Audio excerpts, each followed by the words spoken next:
في أعماق الأزمان، حيث تنسج الأساطير خيوطها بين الواقع والخيال، كانت قرية إيليا الهادئة تنعم بسلام أبدي تحت سماء زرقاء صافية، وكأن الزمن قد توقف ليبارك أهلها بالسكينة. ولكن هذا الهدوء لم يدم طويلاً، فقد بدأت علامات غريبة تظهر في الغابة المحيطة، حيث تكاثف الظلام بين الأشجار العتيقة، وانتشر صمت مريب كأنه نذير شؤم قادم.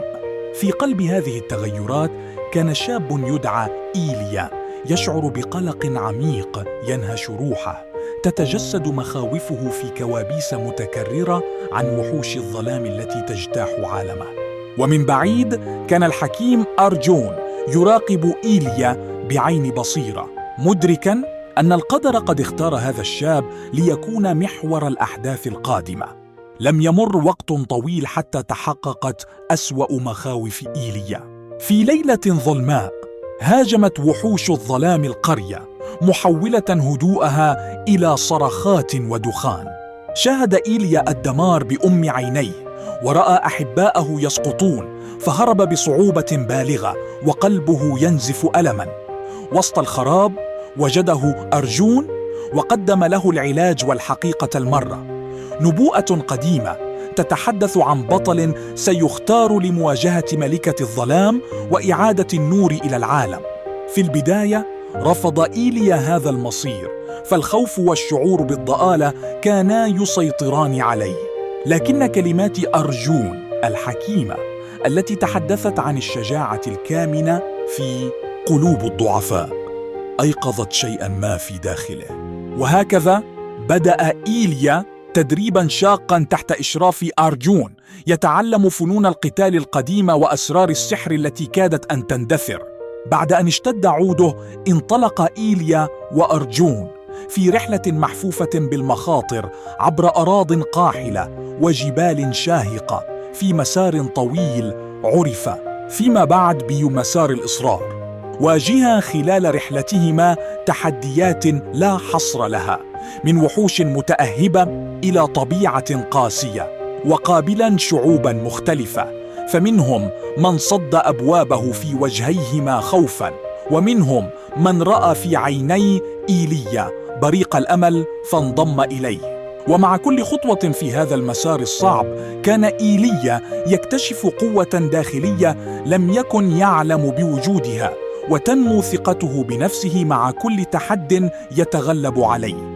ألهمت شجاعته وصدقه قلوب الكثيرين، حتى انضم إليه الفرسان المتحدون، وهم مجموعة من المحاربين الأشداء الذين رأوا فيه القائد الذي طال انتظاره، مستلهمين من عزيمته التي لا تلين في مسار الإصرار.